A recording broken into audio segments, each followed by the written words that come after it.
Habib Bahar berkata, satu Habib lebih utama daripada 70 kiai. Yang ngomong bukan Bahar bin Smith. Itu saya lagi buka kitab, bukan lagi ceramah. Saya lagi ngajar santri, biar santri ini tahu Thariqah Ba'alawi syarifun wahidun, satu Habib afdal min sab'ina aliman, lebih utama daripada 70 alim. Tadinya saya nggak mau bahas soal Ba'alawi lagi ya. Kenapa ini muncul? Gara-gara adanya undangan dari Rabithah Alawiyah. Kalau Anda mau bertanya tentang penjelasan dari tokoh-tokoh yang saya undang di sini, mereka yang harus Anda undang, yaitu Kiai Maduddin, kemudian Dr. Sugeng, kemudian Prof. Melham Ali, ya. Malah siapa itu? Mama Gufron. Bercanda aja Pak Ali. Sekarang sama bilang sama antum semuanya. Ketika bisikan Roma mengundang Bapak Taufik Assegaf sebagai ketua Rabithah, kemudian Ustadz Rizik Syihab berkata di media, pokoknya kalau diundang Haji Romo jangan hadir. Intinya yang mau datang, Anda mesti datang.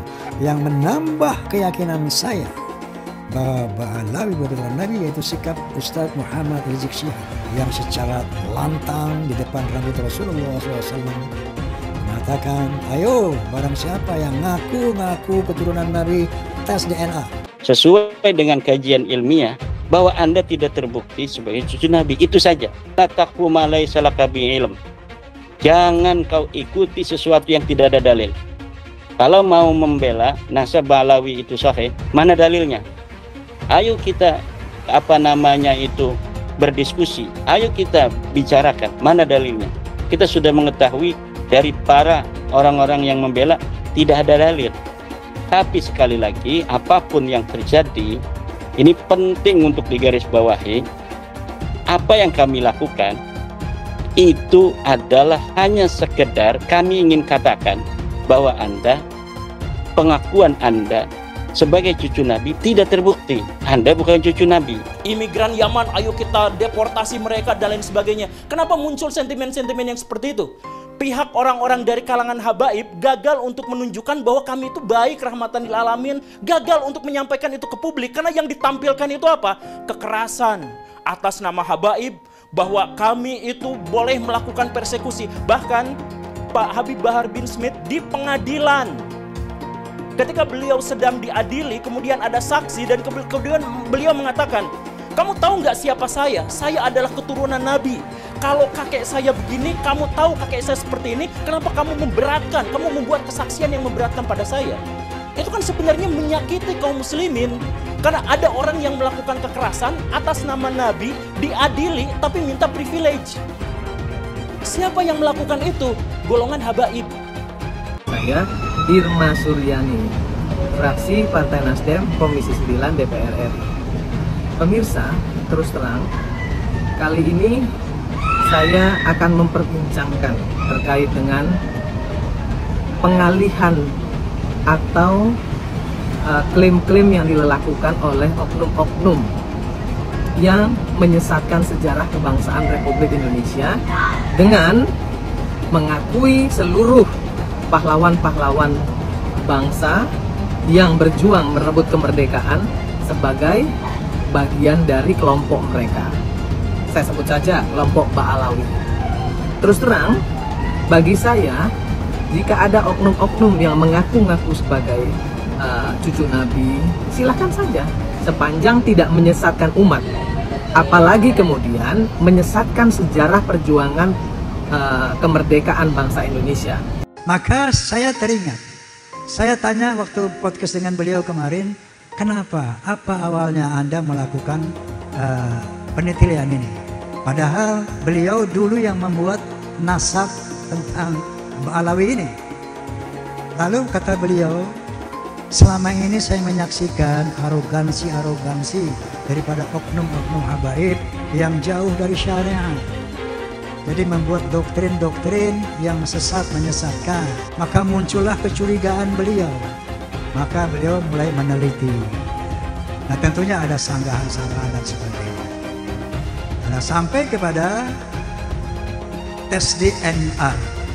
Saya juga sudah podcast, barangkali antum sudah lihat podcast saya dengan Dr. Hugeng. Ya, beliau menyatakan bahwa menurut tes DNA bahwa yang namanya Ba'alawi mustahil sebagai keturunan. Yang pertama kali masalah nasionalisme saya ya, rasa kebanggaan saya terhadap Indonesia itu ternodai oleh sikap-sikap beberapa habaib. Ba'alawi kalau bagi saya bukan gitu ya, bukan turunan Nabi karena dari filologi jelas ya, kemudian dari historik jelas, kemudian juga DNA yang terakhir itu. Saya kemudian tersinggung dari itu ketika peran ulama-ulama Indonesia dan para pejuang Indonesia itu diremehkan. Misalnya cerita bahwa proklamasi kemerdekaan Mei 17 Agustus itu karena bisikan Habib tertentu kepada Bung Karno itu kan tidak pernah ada dalam cerita itu. Tidak ada Habib, cerita Habib ini tidak pernah ada di dalam sejarah kecuali dulu menjadi Usman Yahya itu menjadi muftinya Belanda yang mengharamkan kita melawan Belanda. Justru itu Habib yang jelas itu tertulis dalam sejarah. Kalau Habib berbisik ke Bung Karno kapan? Dan tidak pernah ada cerita itu. Nah kalau sekarang lalu Habib, lalu para pejuang dihabibkan semua kan, Diponegoro, siapa lagi? Imam Bonjol. Wah itu kebanggaan orang Jawa loh, Diponegoro itu. Lalu dihabibkan. Habib dari mana? Ya Habib dari mana? Gitu. Nggak ada sejarahnya. Saya nggak tahu ya Habib siapa ya yang ikut-ikut begitu itu. Berjuang kemerdekaan Indonesia itu. Artis dangdut jadi ahli nasab. Bagaimana ceritanya? Kapan lu belajar nasab? Saudara udah yang aneh-aneh. Ada lagi yang bisa ngomong mesemu. Gue juga bisa ngomong bebotol. Lu nggak paham gue ngomong bebotol. Astagfirullahaladzim, benar yang dikatakan Habib Ahmad tadi. Ini zaman nih omongannya udah kita pada nggak ngerti. Dia ngomong apa kita nggak paham. Yang begitu-begitu nggak usah diikutin saudara. Ulama yang lurus banyak, kiai yang lurus banyak, Habib yang lurus banyak. Alhamdulillah. Ngaku ahlu sunnah tapi nggak percaya karamah. Ini di medsos sekarang banyak. Kalau cerita-cerita karamah langsung dibilang itu khurafat, itu cerita bohong, itu pembodohan. Saudara, padahal yang diceritakan itu benar. Tapi memang, saudara, betul yang dikatakan Habib Hanif tadi, cerita-cerita karamah jangan diumbar. Karena nggak semua orang paham. Banyak yang imannya belum kuat. Saya katakan saya mendukung Rhoma Irama untuk mengklarifikasi soal Habib ini. Karena saya terganggu dan tersinggung terhadap perkembangan ini sesudah saya melihat tiap mau tidur saya lihat YouTube pertengkaran Rhoma Irama, Imaduddin, Gus Abbas dengan para habaib itu luar biasa, menimbulkan pro kontra. Lalu saya lihat apa sih masalahnya? Kalau saya sendiri pribadi, mau Habib itu turunan Nabi atau tidak, kalau salah ya kita koreksi, enggak apa-apa. Tetapi yang lebih dari itu kemudian ternyata muncul klaim-klaim bahwa Republik Indonesia itu ada karena Habib. Wali Songo itu semuanya Habib. Padahal Habibnya baru datang sesudah Wali Songo meninggal. Gitu loh. Lalu diklaim ini turunan Habib ini. Imam Bonjol coba dibilang itu Habib Sahabuddin. Itu dari mana? Kok Imam Bonjol Habib Sahabuddin gitu. Lalu ada hurufatnya bahwa kakek saya yang nama Mugaddam itu bisa membentak malaikat mungkar dan nakir katanya. Mengklaim-klaim begitu dan orang yang tidak tahu, orang awam banyak yang percaya karena ini Habib yang ngomong. Ada yang mengatakan kalau Indonesia ini merdeka dibutuh oleh Habib ini. Bung Karno itu tanggal 17 Agustus dibantu oleh Habib siapa gitu untuk menyatakan kemerdekaan. Loh, kita tahu yang bantu tuh Jepang. Namanya Maeda di kantor dan di Maeda. Orang Jepang juga membantu. Orang Belanda yang membantu kemerdekaan ada juga. Namanya siapa? Eduard Weizsäcker yang mendirikan 3 serangka. Ya Belanda juga. Ya, orang India banyak, orang Arab non Habib banyak, orang Cina banyak. Lah kenapa? Kok lalu diklaim oleh Habib? Ya kita sendiri yang paling dominan, yang lain tuh yang membantu. Kan gitu kalau saya ya, rasa nasionalisme saya. Itulah sebabnya saya dukung Rhoma Irama. Kalau umat Islam masih terjebak dengan gaya beragama dengan tafsiran sempit, umat Islam akan jadi salah satu faktor penghambat kemajuan bangsa. Gaya beragama Roma ini saya rasa mewakili sebuah sikap kritis umat Islam yang tidak akan menerima mentah-mentah begitu saja apapun yang disampaikan para pemuka Islam tentang apa yang boleh dan tidak boleh dilakukan umat Islam. Baru-baru ini dia akan bikin marah Bahar Smith karena Roma mempertanyakan logika bahwa para keturunan Nabi Muhammad akan tetap masuk surga walaupun melakukan hal-hal yang jelas dilarang Tuhan. Jadi seolah keturunan Nabi itu suci dari kesalahan. Menurut Roma itu nggak masuk akal. Keren Om Roma. Sekarang nak tanya sama ente, keturunan Nabi Muhammad, para habaib. Jangankan dia pekerjaan sia-sia. Andaikan dia gila, tetap dia itu habib. Karena ini zatiyun. Masalahnya zat, darah, daging. Orang berilmu, ketika ilmunya hilang, dia nggak dipanggil orang alim lagi. Tapi zuriyah Nabi, keturunan Nabi Muhammad, seorang habib, Sayyid Syarif, walaupun dia gila, tapi kehabaiban dia, kesyarifan dia, kesayyidan dia nggak hilang. Kenapa? Karena darah daging, zat. Seperti itu. Jumlah keturunan Nabi di Indonesia terputus nasabnya sehingga perlu diragukan. Perdebatan soal keaslian keturunan Nabi semestinya sudah cukup menyadarkan umat bahwa silsilah dicatat oleh manusia dan karenanya bisa mengandung gaib. Terbongkarnya jual beli gelar Habib merupakan bukti lain bahwa status Habib bisa saja didapatkan dari rekayasa. Karena itu, fanatisme terhadap keturunan Nabi patut dikritik.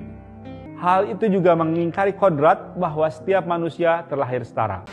Negara ini dibangun dengan pajak, menjadi APBN, kemudian untuk membangun. Dan yang berkontribusi pajak itu adalah paling tinggi etnis Cina. Bukan habaib yang mengaku mulia. Lalu investasi itu dari mana yang ke Indonesia ini? 50% lebih berasal dari etnis Cina, yaitu dari Cina sendiri, Singapura, Hong Kong, dan Taiwan. Tidak tercatat dari Yaman Selatan. Mungkin kecil sekali atau bahkan tidak ada. Jadi, kalau ngomong mulia-mulia, itu siapa yang lebih mulia dalam berkontribusi membangun negara ini, menyediakan jutaan lapangan pekerjaan, mengasih pekerjaan kepada pribumi, pada makan, pada sekolah. Oleh karena itu bosen gua dengan klaim Habib-Habib yang mengaku keturunan Kanjeng Nabi Muhammad Sallallahu Alaihi Wasallam. Lebih baik kau memberikan kegiatan yang nyata, berkontribusi terhadap pembangunan negara, itu lebih rasional daripada mengaku-ngaku, daripada menyombongkan diri, daripada merasa dirimu lebih mulia. Karena kebiasaan kamu menganggap pribumi Ahwal, keturunan Yaman yang sekarang ini berusaha mengajari kita untuk membenci negeri sendiri, Ibu Pertiwi ini. Janganlah mereka kita anggap sebagai saudara kita, karena mereka akan menjerumuskan kita, penduduk perindu pribumi ini yang selalu mencintai saudara-saudara sendiri di negeri ini meskipun berbeda-beda, terutama kepada orang-orang keturunan Yaman yang selama ini saya pantau dengan kepingin menjadi penguasa dan kepingin menjadi penikmat hidup di Indonesia ini, tapi mereka berusaha mengacaukan kita. Ini akan menjadikan negara kita hancur nantinya. Untuk itu saya mengucapkan lagi kepada turunan-turunan Yaman, tolong Anda di media sosial itu terlalu sembrono dalam omongan dan tutur kata, itu tidak ada menyejukkan hati bagi kami seorang pribumi Indonesia tercinta ini. Indonesia ini belum ada yang terbukti secara ilmiah bahwa dia adalah cucu dari baginda Nabi besar Muhammad sallallahu alaihi wa alihi wasallam. Maka siapa saja yang mengaku sebagai cucu baginda Nabi ingin dipercaya, silahkan adakan tes DNA dan kita akan percaya dia menjadikan umat Nabi Muhammad dijadikan sebagai budak, bukan diangkat derajatnya, tapi dijadikan sebagai budak-budak manusia, diajak demo yang tidak ada manfaatnya, bukan demi agama, bukan demi Rasulullah, bukan demi apapun yang bermanfaat bagi yang diajak, tetapi hanya demi namanya semata. Maka ini memanfaatkan umat Islam untuk kepentingan pribadi. Para ulama tidak boleh diam lagi. Jangan lupa, umat Islam di jagat raya salatnya tidak akan diterima oleh Allah Subhanahu wa Ta'ala kalau tidak mau mendoakan Habib. Umat Islam mulai gaya, mulai mengkoreksi Habibnya, mulai mengkoreksi ulama-ulama dari anak cucu Nabi Muhammad SAW. Orang yang seperti itu mirip dengan iblis. Sekarang ini lagi rame inian, Gus, ada Gus A, B, C, D, wah hasil habaib kena buah, rame anak puyeng. Udah bodoh. Bodoh amat, biarin aja Beb. Ada sekarang yang bilang belajar tuh ke Habib, jangan ke yang lain supaya tidak sesat. Nah, kalau Habibnya blow on, kalau Habibnya sesat gimana? Emang nggak ada Habib yang sesat? Ada. Itu Habib yang jadi antek Belanda banyak dulu. Iya, yang jadi sahabatnya Belanda, jadi kenil, kemudian jadi informan Belanda. Habib ada. Punya kakek yang baru jelek-jelekin, Habib Utsman bin Yahya, dia bilang antek Belanda. Zaman dulu itu Belanda luar biasa loh. Habib Utsman punya langkah. Beliau memang dalam kitabnya Manhajul Istiqamah ada membahas untuk tidak ada pemberontakan. Bib, apa emang begitu semua klan Ba'alawi itu begitu apa? Bangetan banget. Kalau Habib Utsman bin Yahya antek, udah ngaku aja antek, selesai, beres. Jangan pakai kelat-kelit sana sini. Al ulama warasatul anbiya.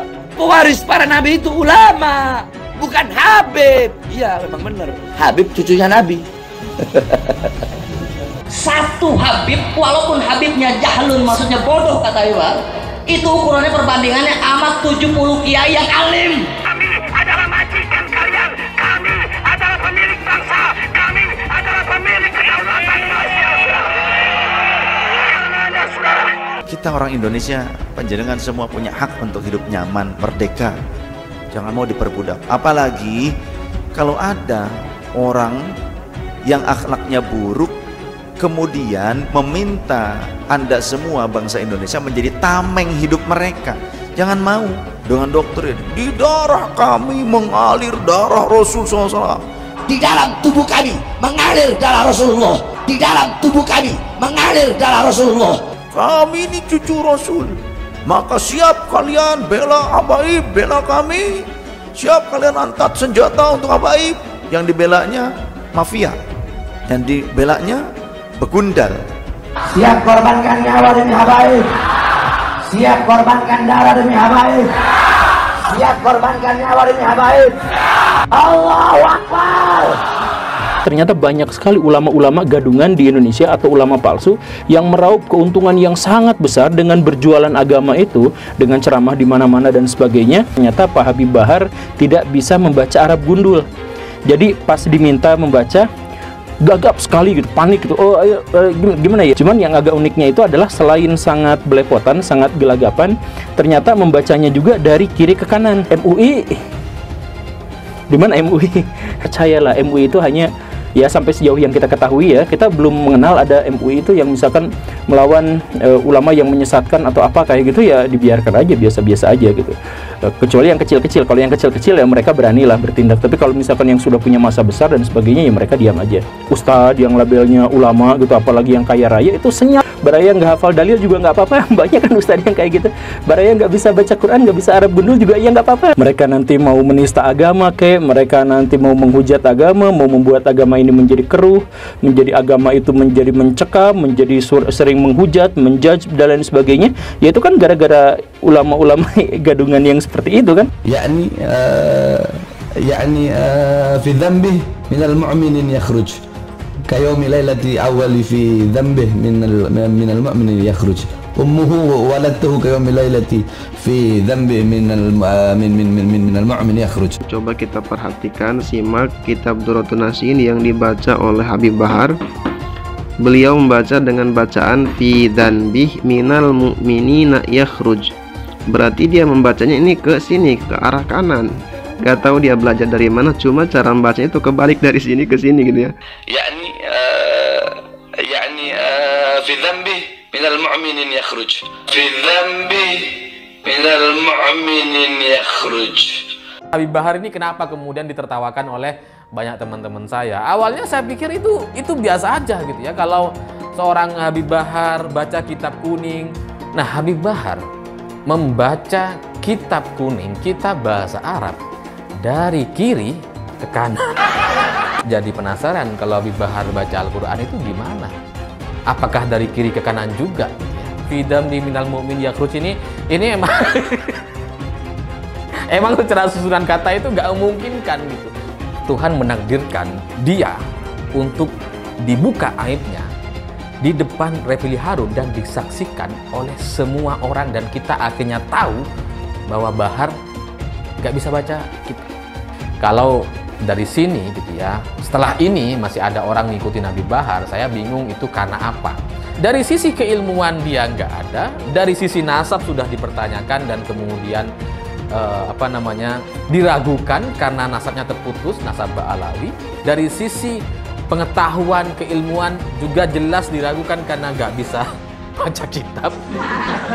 Jadi kalian mau ngikut soal apanya? Gitu. Menurut saya, Indonesia terancam oleh kelompok-kelompok Islam konservatif yang berpikiran tertutup dan tidak mau menerima keberagaman. Sebagian umat Islam percaya keturunan Nabi Muhammad pasti bersih dari dosa, kesalahan, dan kejahatan. Kata-kata dan perilakunya harus dijadikan teladan. Dengan segenap atribut yang dibawanya itu, nama Habib Bahar menjadi terkenal. Bukan cuma soal kehabiban yang dipersoalkan, cara membaca Bahar itu kacau, belepotan, salah, dan membingungkan. Seharusnya bacaan Arab itu kan dibaca dari kanan ke kiri, tapi dalam video itu Bahar membaca teks di kitab kuning itu dimulai dari kiri ke kanan, seperti dia membaca teks berbahasa Indonesia. Bahar sebagai ulama palsu alias ulama gadungan atau ulama abal-abal. Salah satu yang jadi sorotan adalah ketidakmampuan Bahar dalam membaca kitab kuning dengan teks Arab gundul. Bahar seringkali menggunakan hadis palsu dalam ceramah-ceramahnya untuk mencari keuntungan. Misalnya saja ketika Bahar mengutip hadis saat banyak orang meragukan kehabibannya. Berdasarkan hadis yang ia kutip, Bahar menuduh orang yang meragukan kehabibannya sebagai munafik. Bahar bahkan menantang pihak yang meragukan silsilahnya membongkar makam Nabi Muhammad guna melakukan tes DNA untuk kemudian dibandingkan dengan DNA Bahar. Ini tentu saja tidak masuk akal. Bagaimana mungkin kita membongkar makam Nabi dan melakukan tes DNA? Ia pun pernah dilaporkan karena dalam ceramahnya menghina Jenderal Dudung Abdurrahman. Menurut Bahar, Dudung masih menyembah pohon jika tidak ada ulama atau Habib Arab. Jadi sebenarnya banyak hal yang bisa digunakan untuk mempertanyakan keulamaan Bahar Smith. Tapi ya karena dia berhasil membuat masyarakat percaya bahwa dia adalah keturunan Nabi Muhammad, segenap cacatnya itu kerap tidak mempan mengubah kepatuhan mereka terhadap Bahar. Hai teman-teman, tahun ini adalah tahun yang bagus untuk trading di market kripto, terutama Bitcoin dan kripto lainnya. Teman-teman bisa gunakan kesempatan ini untuk mencari cuan dengan trading di market kripto. Untuk trading, teman-teman cukup registrasi dengan menggunakan link di kolom deskripsi, lalu deposit, tentukan apa yang ingin kalian tradingkan, lalu tekan tombol buy. Sesimpel itu. Untuk minimal deposit, cuma Rp400.000 saja. Kita tidak dikenakan fee sama sekali. Saat ini lagi ada promo spesial. Welcome bonus buat kamu yang register dan deposit. Teman-teman akan dapatkan 100% dari jumlah deposit pertama. Contohnya teman-teman deposit 1 juta, maka akan menjadi 2 juta. Karena welcome bonus 100% dari jumlah depositnya. Jika ada pertanyaan, teman-teman bisa hubungi WhatsApp di kolom deskripsi. Saya juga mau mengajak teman-teman untuk bergabung di komunitas trading yang ada di kolom deskripsi. Di sana saya akan memberikan sinyal trading yang bisa teman-teman ikuti. Seperti biasa, kalau kamu suka dengan video ini, jangan lupa komen, klik like, dan subscribe. Kami para habaib tidak pernah ada dalam doktrin Thariqah Ba'alawi. Oh, Habib itu pasti masuk surga. Tidak ada. Saya sampaikan jauh sebelum ada isu nasab. Saya bilang, ente para habaib mau sombong sama kayak ente orang. Wahai para habaib, hei para sayyid, hei para syarif, kakek-kakek kita orang soleh, orang dekat dengan Allah. Kitanya orang fajir, orang fasik, suka berbuat dosa, suka berbuat maksiat. Kakek-kakek kita para ulama, kitanya orang bodoh. Terus bagaimana mungkin kita bisa berbangga diri dengan kakek-kakek kita? Itu saya sampaikan di ceramah yang jauh sebelum ada isu nasab, saudara-saudara. Jadi jangan terus mau dibilang Habib Bahar berkata satu Habib lebih utama daripada 70 kiai. Yang ngomong bukan Bahar bin Smith, yang ngomong Syekh Abil Hasan As-Sindi. Syekh Abil Hasan As-Sindi, beliau ditanya man afdol, siapa yang lebih utama. Dan itu saya lagi buka kitab, bukan lagi ceramah. Saya lagi ngajar santri, biar santri ini tahu Thariqah Ba'alawi, biar kalian tahu Bahar bin Smith juga Thariqah Ba'alawi. Ente hataman Bukhari, Bahar bin Smith juga hataman Bukhari. Saya lagi ngajar, saya jelaskan bahwasanya qala Syekh Abil Hasan As-Sindi itu bab baina syarafun nasab wal ilm atau baina syaraful ilm wan nasab. Intinya di situ beliau ketika ditanya siapa lebih utama, orang alim atau seorang syarif, fata'tu ra'suhu ilal ard, beliau merendahkan kepalanya ke bumi. Farafa'ah faqala syarifun jahilun. Beliau angkat, beliau merendahkan kepalanya, merenung, angkat dan berkata syarifun jahilun. Habib bodoh, kata beliau, lebih utama. Atau syarifun wahidun, satu Habib yang bukan bodoh, satu Habib. Kalau jawaban pertama Habib bodoh, udah tok, itu aja. Syarifun wahidun, satu Habib afdal min sab'ina aliman, lebih utama daripada 70 alim. Tapi nggak disebut Habib bodoh, syarifun wahidun. Nah, ini yang berkata Syekh Abil Hasan As-Sindi. Perlu saya luruskan, kalau yang ngomong bukan saya lagi ngajar baca kitab, dan yang ngomong adalah Syekh Abil Hasan As-Sindi. Itu pun adalah lanjutannya. Ulama lain ditanya tentang itu, tapi saya tidak mau terlalu banyak membahas tentang itu. Makanya saya simpel dah, nggak mau ribut-ribut gitu, udah pakai hujah, udah ngajak diskusi baik-baik, udah pakai doa, udah. Saya cuma ngedoain. Ini yang ngakuin nasabnya para habaib, alim ulama besar, Ibnu Hajar Al-Haytami, Al-Imam Ibnu Hajar, Al-Imam As-Sakhawi, Al-Imam Murtada Az-Zabidi, Syekh Hashim Asy'ari, Buya Hamka, ulama besar nggak kehitung. Di risalah yang kami buat, yang insya Allah sebentar lagi akan diterbitkan, itu seenggak-enggaknya nggak kurang dari 140, itu yang berhasil kami jangkau. Yang nggak kejangkau saya yakin lebih banyak lagi. Belum lagi pengakuan secara lisan. Saya cuma mau doain ya, yang percaya sama ulama-ulama tadi itu, Imam Ibnu Hajar, Abu Yazid Muhammad bin Ali Al-Maliki, Ki Hashim Asy'ari, yang percaya sama mereka, ngikutin mereka, mudah-mudahan di akhirat insya Allah dikumpulkan bersama mereka. Tapi yang percaya sama Imat, sama Fuad Pleret, sama Mama Gufron, mudah-mudahan di akhirat dikumpulin sama dia. Lu bayangin seremnya tuh dikumpulin sama Gufron. Wa maqalina rahmatan fima Allah. Nggak usah ribet-ribet, kita almarhumah aman ahab, seseorang akan dikumpulkan bersama yang dia cintai. Di mana Anda berada, di situ nanti golongan Anda di akhirat. Maka mudah-mudahan kita semua disatukan oleh Allah Subhanahu wa taala. Kita semua malam hari ini kumpul di tempat ini, besok di akhirat kita kumpul sama Rasulullah. Insyaallah pejuang revolusi akhlak. Mudah-mudahan nanti di akhirat akan jadi orang-orang yang dekat dengan Rasulullah sallallahu alaihi wasallam, serta mengajak umat untuk terus bersatu, rapatkan barisan menuju NKRI bersyariat insya. Makanya saya mau tanya, jawab yang kompak semuanya, semua jawab yang kompak, siap bersatu. Kalau ada yang mau ngadu domba habaib dan kiai, diamkan atau lawan. Kalau ada yang mau adu domba para asatid, diamkan atau lawan. Siap berjuang bersama para habaib. Allahu Akbar. Allahu Akbar. Saudara, akhlak baik saja itu dekat sama Nabi di hari kiamat. Bagaimana kalau memperjuangkan akhlak baik? Mulai dari diri kita sendiri, keluarga kita, orang-orang di sekitar kita, sampai ke taraf bangsa dan negara.